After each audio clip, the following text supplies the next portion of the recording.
My name is Rachel Green. I'm 56 years old, and last spring, my son stole my passport. That single act didn't just delay a vacation. It cracked open something much deeper than either of us expected. I live alone in a small town in Oregon, in the same house I raised my son in. I work part-time at the local library, mostly helping kids find books about dinosaurs and teenagers cram for finals. My life has been quiet, predictable, and for the most part, centered around making sure everyone else had what they needed. For the longest time, I thought that was enough. I convinced myself that staying small kept things from falling apart, that if I kept the peace, I wouldn't lose the people I loved. But when Mason took my passport without asking, and without apology, something inside me shifted. It wasn't just the trip. Sure, I'd spent 3 years planning it, researching every little village in Ireland where my grandmother once lived. I'd stayed up late scrolling through old genealogy websites, imagining what it might feel like to stand in the same place she once stood. But that passport represented more than just a destination. It was mine. All mine. I'd waited my entire adult life to feel like I belonged to myself. I didn't expect the wake-up call to come from my own child. And I definitely didn't expect it to come with a smile and a beer in his hand, as if what he was asking was normal. But looking back now, I can see that this story didn't start with a stolen passport. It started with all the little ways I said yes when I wanted to say no. It started with all the years I made myself small so someone else could feel bigger. And it ended well. Let's just say it ended differently than anyone in my family expected. This isn't a story about revenge. It's a story about reclaiming something I didn't even know I'd lost. And it starts the day I found my passport missing and decided, finally, to stop being the person everyone counted on and become someone I could count on instead. 3 years before everything unraveled, I found myself standing in the travel section of the library, thumbing through a book about Ireland. It wasn't anything grand or glossy, just a softcover guide, tucked between volumes on Spain and Scotland. But something about it held me in place, and I remember thinking, someday. Someday became maybe. Maybe became what if. And what if turned into a spreadsheet, a folder of bookmarked websites, and a jar I kept above the fridge labeled Ireland. It started small. I took on extra shifts when my coworker called out. I clipped coupons for groceries and skipped lunch at the cafe. Every dollar saved felt like a vote for a different version of my life. One where I didn't wait for permission to go after something that mattered to me. After my mother passed, I sorted through her things with care. Her jewelry wasn't expensive, but it held stories. A brooch from her anniversary. The silver bracelet she wore to church every Sunday. I sold a few pieces to a local antique shop, and for weeks afterward, I carried a strange mix of guilt and relief. But I remembered something she always said. Her things were meant to bring joy, not collect dust. So I told myself it was okay, that she would have wanted me to finally do something for myself, and little by little, I built that trip like someone builds a house from the inside out. Flights first, then lodging. I chose small towns over tourist hubs, cottages over hotels. I researched the village where my grandmother was born, even found old black and white photos of the street she grew up on. Some nights I stayed up late, hunched over my laptop, cross-checking train schedules and museum hours. I'd always been the one to plan family trips, but this one was just for me. No one else's preferences, no compromises. Just me, and the place that had called to me since I was a child, hearing my mother's stories. I told almost no one, not because I was hiding it, but because I wanted to protect it. This dream felt too delicate, like something that would vanish if I let too many people breathe on it. So I kept it close, scribbled notes in the margins of books, and left myself reminders on the fridge in small cursive handwriting. The passport application was simple enough. I hadn't had one in decades, not since a trip to Mexico with my ex-husband. But this one felt different. When it arrived in the mail, a crisp navy rectangle with my name printed in raised gold, I stared at it for a long time, Rachel Elaine Green. Even my name felt more adventurous inside that cover. That afternoon, I stood in my kitchen, holding it like a treasure. The sun hit the counter just right, turning the tile warm under my fingers. Everything around met the worn-out cabinets, the humming fridge, the stack of bills faded into the background. All I saw was that little blue book, and the woman in the photo looking back at me with gray hair, clear eyes, and just the hint of a smile. I felt proud, not the kind of pride you announce, but the quiet kind that comes from knowing you followed through. That after years of saying not yet, I finally said yes. I'd made something for myself, something that wasn't tied to anyone else's needs. And for the first time in a very long time, I felt free. I had a passport. I had a plan. And for once, the adventure wasn't for anyone but me. Mason showed up just after 6, the front door swinging open like he still lived there. He walked in with that same casual confidence he'd had since high school, the kind that made it easy to forget he hadn't paid rent in over 2 years. He kissed my cheek, complimented the smell of spaghetti on the stove, then leaned against the counter with the kind of smile that usually meant he wanted something. I didn't say anything at first. I just kept stirring the sauce, watching the red bubbles pop and disappear. He grabbed a beer from the fridge without asking, popped the cap, and let it clatter onto the counter. "So Brianna's mom," he said, "she wants to take us on a cruise. It's all paid for, 2 weeks in the Caribbean." I nodded and told him that sounded nice, but I could feel it coming. There was always a catch with Mason, always a string tucked behind the bow. "The problem," he said, "is I can't find my passport, and there's not enough time to get a new one." Then he smiled, like he'd just thought of the cleverest solution in the world. "You're not leaving for Ireland until next month, so I could use yours. You'd still have time to get a replacement before your trip." I stopped stirring. The spoon stayed suspended over the pot, dripping tomato sauce onto the stove. I thought he was joking, but when I looked at him, he wasn't laughing. He really believed this was a reasonable thing to ask.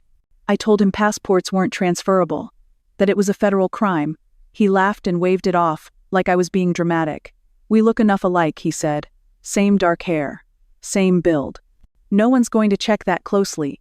It wasn't just what he was asking, it was how casually he asked it. Like my trip didn't matter. Like it could be moved, postponed, rearranged so he could enjoy a free vacation. He reminded me I didn't have a job I had to rush back to, that I could change my plans, that it wasn't a big deal. But it was a big deal, and I was starting to feel the heat rise in my chest. Not from the stove, from something deeper. This wasn't the first time Mason had treated my boundaries like guidelines. When he was 16, he begged for a car because everyone else had one. At 22, he came home from college without a degree and asked me to co-sign a private loan. He moved into the apartment above the garage after his second job fell through. Said it would be temporary. That was almost 3 years ago. I told myself I was helping, that I was supporting him while he figured things out. But somewhere along the line, helping turned into enabling, and enabling turned into being invisible. Now here he was again, asking for something that didn't belong to him, expecting me to say yes like I always did. I stood there in the kitchen, watching him drink my beer and plan his cruise, and felt something shift. Something small but irreversible. For the first time in a very long time, I didn't feel like giving in. I felt like holding on. They came in like a breeze that didn't bother knocking. Mason opened the front door with his usual casualness, and behind him trailed Jessica and her mother Linda, dressed like she'd just stepped out of a resort catalog. I was still in my slippers, folding laundry in the living room, and suddenly I wasn't alone. Linda smiled too wide, and looked around like she was evaluating the property. She extended a hand that smelled faintly of lavender and money. "Rachel, I've heard so much about you. What a generous woman you are." Jessica chimed in that they were all so excited for the cruise. The word hung in the air like a balloon about to pop. They made themselves comfortable while I stood awkwardly near the couch. I hadn't been asked if they could come over. No one had warned me. They were already talking about flight times and spa appointments. I hadn't even agreed to anything yet. Mason sat down like this was just a formality. Jessica perched on the arm of the chair and kept glancing at her phone. Linda crossed her legs and looked directly at me, her voice syrupy and sharp. "He told us about your little Ireland plan. That sounds sweet. I'm sure you can reschedule. Ireland isn't going anywhere." Something cold settled in my chest. I opened my mouth to speak, but Mason jumped in. He said they'd already looked into changing the dates of my trip, that I wouldn't lose anything, that it all worked out perfectly. And then, without hesitation, he reached into his jacket pocket and pulled out a small envelope. My hands went still. My laundry basket slid slightly off my hip. He said he'd gone ahead and grabbed the passport from my purse just to keep it safe. I stared at the envelope like it had teeth. My purse had been on the kitchen counter. I had left it there after work. He didn't even ask. Linda clapped her hands once, delighted. "Now everything's set. Rachel, this is going to mean the world to Mason and Jessica. And the way you're stepping aside, it shows such maturity." She tilted her head, smiling. "Sometimes we have to make space for the younger generation." I wasn't angry, not yet. I was stunned. My tongue felt like it didn't belong in my mouth. The three of them kept talking as if I weren't there, outlining the itinerary, the dinners, the kitten they'd adopted and planned for me to take care of while they were gone, a white one, with blue eyes. Mason said I'd love her. I didn't remember saying yes. I didn't remember being asked. I was standing in my own home, listening to plans that didn't include me, hearing words that sounded like compliments but landed like insults. Sweet, generous, understanding, willing to delay a silly old trip to help her son live his best life. That was the moment I knew something had broken. Not loudly. Not violently. Just enough to be irreversible. I nodded politely, then excused myself to the kitchen, my hands shaking as I gripped the edge of the counter. They had already taken what was mine, and now they were expecting me to smile about it. I wasn't sure what I was going to do next, but I knew this much. Something had to change. And for the first time, I wasn't afraid to be the one to change it. I couldn't sleep that night. I sat at the kitchen table with a cup of tea that had long gone cold, the only light coming from the dim bulb over the sink. The passport envelope sat in the center of the table, like it was watching me. I kept thinking about how easily Mason had taken it. Not just the physical thing, but the meaning of it. He hadn't seen it as something sacred or hard-earned. He saw it as convenient, available, his by proximity. I stared at the woman in the photo inside that little blue book. Gray hair, faint smile, hopeful eyes. She looked like someone ready to do something bold, even if it scared her. I didn't recognize her at first, then I did.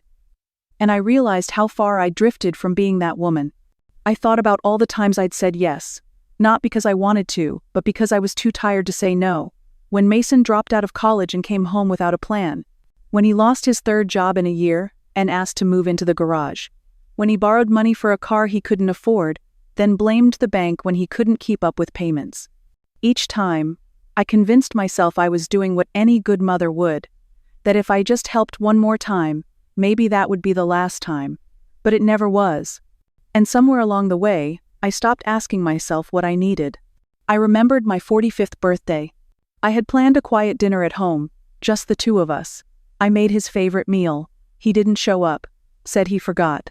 Then asked if I could watch his dog while he and his friends went camping. I remembered the Christmas he brought Jessica over without telling me, then spent the whole evening criticizing the food I'd made, said it wasn't what they were used to. I smiled through it. Cleaned the dishes alone, pretended it didn't sting. I remembered when I broke my wrist falling on the ice. Mason stopped by once, left a frozen pizza in the freezer and a note that said, "Hope you feel better soon." Then he disappeared for 3 weeks. The patterns had always been there. I just hadn't wanted to see them. Because if I saw them, I'd have to admit what they meant. That my son loved me in theory, but not in practice. That he liked the version of me that stayed helpful, quiet, and close. But I wasn't quiet anymore. Not inside. Something had started moving. Slow at first, then steady. Like a stone in water, sinking deeper into truth. I stood up from the table and walked to the hallway drawer, the one where I kept things I wasn't ready to throw away. I dug through expired coupons, tangled charger cords, and birthday cards with glitter. At the bottom was a small white rectangle with gold lettering, Linda Carter, Realtor, Keller, and West.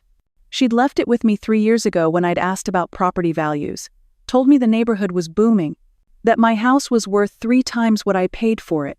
I hadn't called her back. I wasn't ready then. I turned the card over in my hand. My fingers felt steady. The decision didn't come with fireworks.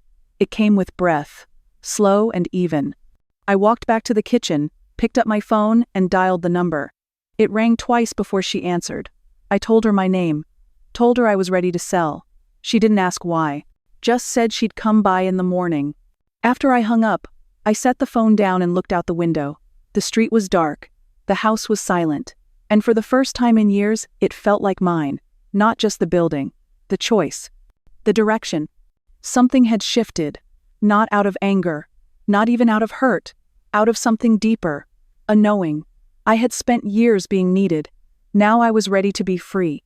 Linda showed up just after 8 the next morning, sharp blazer, sleek binder, and a smile that meant business.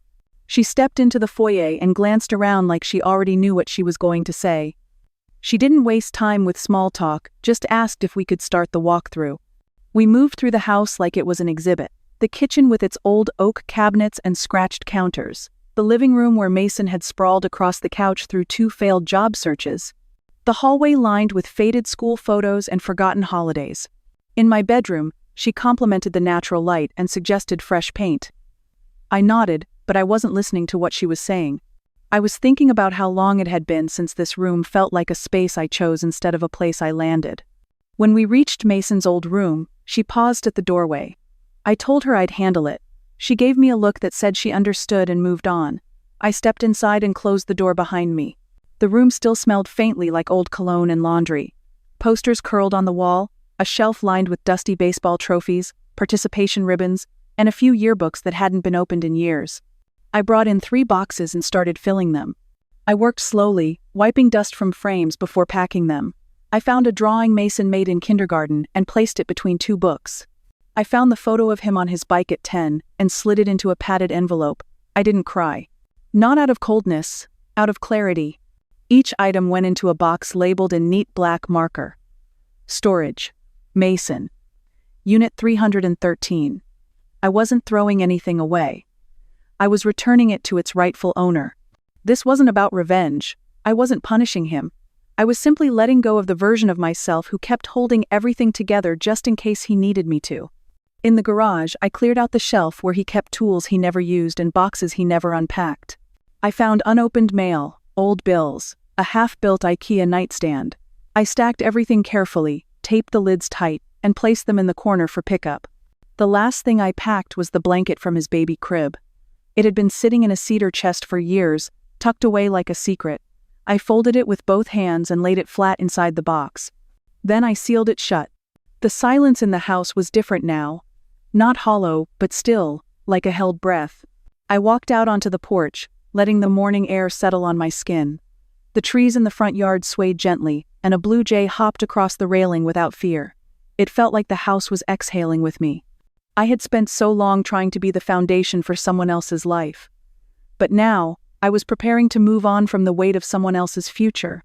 It wasn't sadness I felt. It was space. And for the first time in years, it was mine. The passport office was quiet, almost clinical, when I arrived.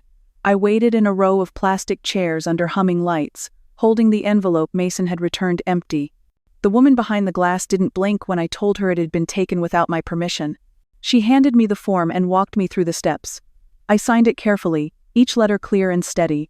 When she asked if I wanted to pay the expedited fee, I said yes without hesitation. Reporting it stolen felt strange at first, like admitting something I still hadn't fully processed. But when I slid the form across the counter, I felt a small knot inside me loosen. Next, I drove to the courthouse. The air was warmer by then, sun pushing through thin clouds as I climbed the steps with a folder tucked under my arm. Inside were the papers I had printed the night before, already filled out. The clerk asked a few questions. Name, address, relationship to the current occupants. I told her they were family but not tenants. She didn't flinch, just pointed to the signature line and passed me a pen. I signed it slowly. Then I handed it over. The clerk stamped the form, slid it into a manila envelope, and told me the process server would be in touch.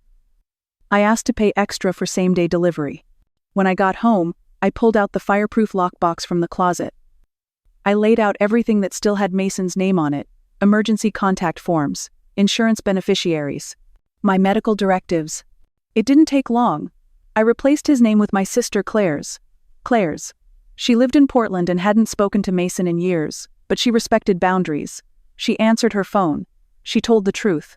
I updated my bank records, changed the online logins, and removed his access to every shared account. Then I shredded the old papers, cleaned out the drawer, and filed the new ones under a fresh label. Green, Rachel. Primary only. No ceremony, no second thoughts. Just clean lines and firm decisions.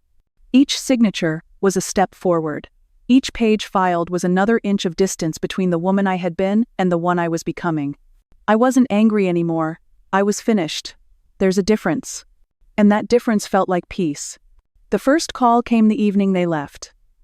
I was in the kitchen packing up a box of cookbooks when my phone buzzed on the counter. Mason's name lit up the screen, followed by a voicemail notification just a few minutes later. I didn't listen to it right away. I waited until the box was taped and labeled before sitting down at the table. His voice came through cheerful, relaxed, like he was calling from a beach chair. He thanked me for being so understanding. Said he knew it wasn't easy for me to give up the trip, but it meant everything to him and Jessica. I deleted the message without saving it. Then I turned off the ringer and put the phone face down. The next day, there were two more. One while I was dropping off a bag of clothes at Goodwill, and the other while I cleaned out the linen closet. Both were upbeat, full of cruise ship background noise and casual gratitude. He mentioned shrimp cocktails, trivia nights, and how everyone on board thought Jessica's mom was hilarious. I didn't respond. I didn't need to. By the third day, his tone started to shift. Less excitement, more assumption. He said he hoped I was feeding the kitten they picked up, that he left her food in the garage, and hoped she wasn't lonely. He also reminded me to water Jessica's houseplants, though he hadn't asked if I would. I played that one out loud, then deleted it. It was almost impressive, the way he managed to sound grateful and entitled in the same breath. On day 4, I boxed up the dishes I didn't want to keep. Mason called twice that morning. Once to say they'd upgraded their room, and once to mention that Jessica was starting to get seasick. He said it like it was my concern, like I should be worried about her. I was not. That afternoon, I drove to the storage unit across town. It was clean, climate-controlled, and already half full of his things. I brought another load from the garage and arranged everything with quiet precision. I added a printed note and placed it on top of his dresser. Unit 313. Rent begins next month. Your name is on the account. Your debt is yours now. When I got home, there were 4 missed calls. I didn't bother listening. I tapped through each voicemail, heard the first few seconds of his voice, then erased them all. There was nothing left to hear, nothing I hadn't heard 100 times before. I wasn't angry. I wasn't even hurt anymore. I was done, and he hadn't figured that out yet. Mason and Jessica got home late on a Sunday. I knew the exact moment because Linda, my realtor, had texted me. She said a car had pulled into the driveway, and the garage apartment lights flicked on.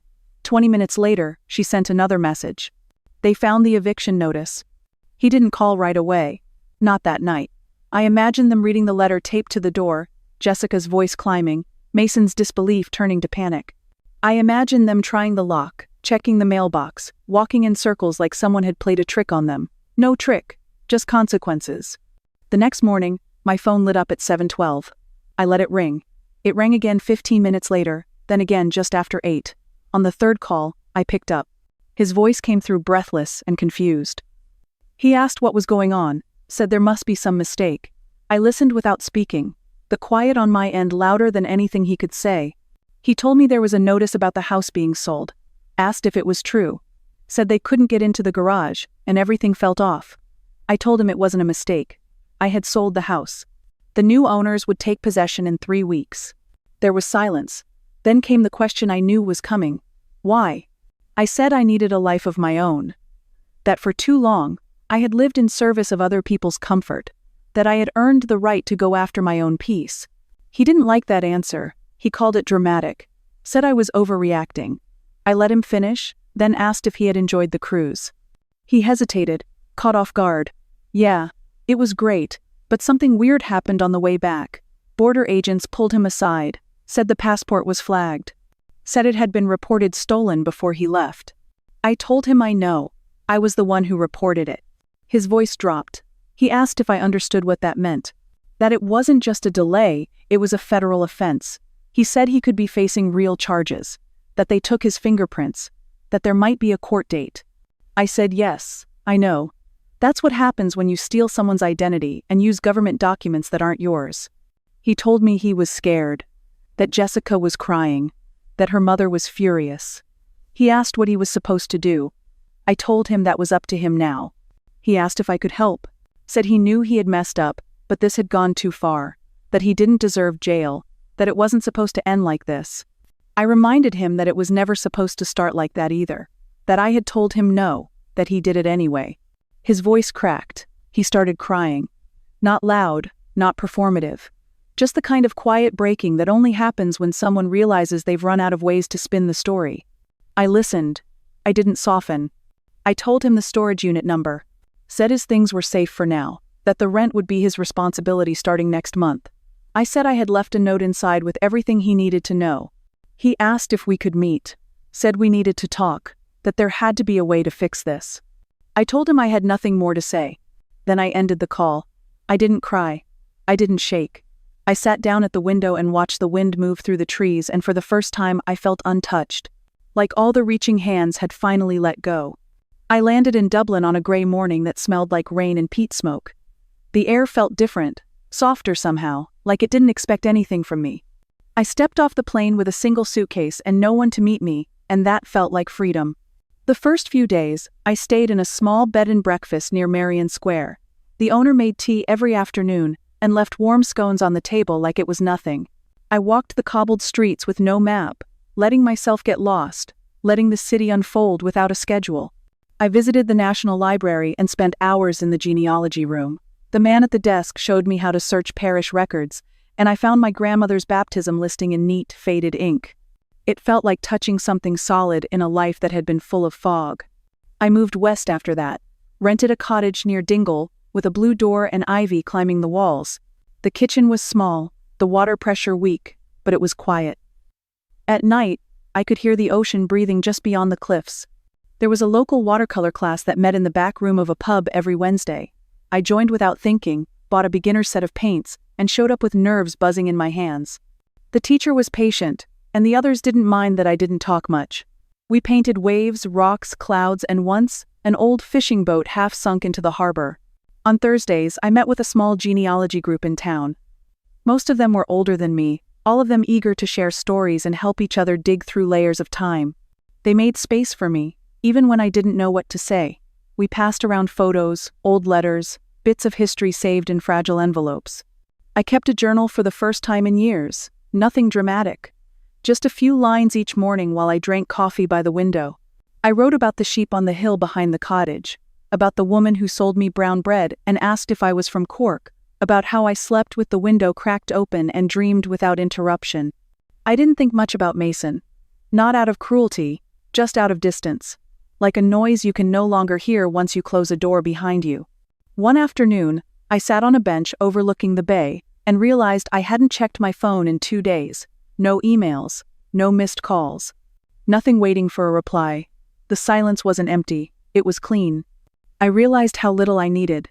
Not the house, not the approval, not the role I had played for so long. What I needed was space. To breathe, to move without apology. Ireland wasn't the reward. It wasn't the escape. It was the mirror that showed me who I could be when no one was watching. And I liked who I saw. I wasn't tired. I wasn't used up. I was new. Not because I'd been remade, but because I'd finally stopped living in pieces. Every day felt like a quiet yes. Yes to the walk through the mist. Yes to the bad painting that still looked like freedom. Yes to the woman in the mirror who no longer waited for permission. I stayed longer than I planned. A month turned into 6 weeks, then into 2 more. I didn't rush. There was no clock ticking, no one asking when I'd be home. Because I was home. Not in a place. In myself. I was back in Portland for a short visit, staying with my sister Claire in her apartment just outside the city. One evening after dinner, she handed me her phone. Her face was unreadable, but her voice was careful. "You might want to see this." It was a local news post on social media. A photo of Mason and Jessica standing at an intersection with a cardboard sign. It read, "Newly married, displaced, anything helps." Behind them was a shopping cart filled with bags and a rolled-up sleeping pad. I looked at the photo for a long time. Jessica's hair was pulled back in a tight ponytail. Mason's shirt was wrinkled and stained. They both looked tired, but more than that, they looked confused. Like they still couldn't believe life hadn't worked out the way they expected. The caption said they were staying in temporary shelters and looking for housing, that they had shared their story of being pushed out of a family home, that they felt abandoned. The comments were split. Some offered sympathy, others asked questions. Claire waited for me to say something. I didn't. I handed the phone back and picked up my tea. There was a time when that image would have shattered me. When I would have blamed myself, asked what more I could have done, what I could have given. That time was over. I didn't feel guilt. I didn't feel rage. I felt quiet. Like watching the last leaf fall from a tree and knowing it belonged to the season that came before. I had done enough. More than enough. And in doing so, I had taught them to lean without learning to stand. That was no longer mine to fix. They still believed the world owed them softness. That people were meant to bend. That someone else would show up again and absorb the consequences. I wasn't someone else anymore. I was someone entirely new. I didn't tell anyone about the photo. I didn't save it. I didn't bring it up again. That night, I sat by the window in Claire's guest room and opened my travel journal. I wrote about the wind on the cliffs of Galway, about a watercolor painting I left behind for a woman in the pub, about how peace had taken root in me not like a fire, but like a tree. I had spent most of my life thinking love meant sacrifice, that motherhood meant silence, that being good meant disappearing a little more each year. I was wrong. Love means truth, boundaries, letting people fall when they refuse to walk, and finally, loving myself enough not to catch them. I was never meant to be their savior. I was meant to live. And that's exactly what I'm doing now.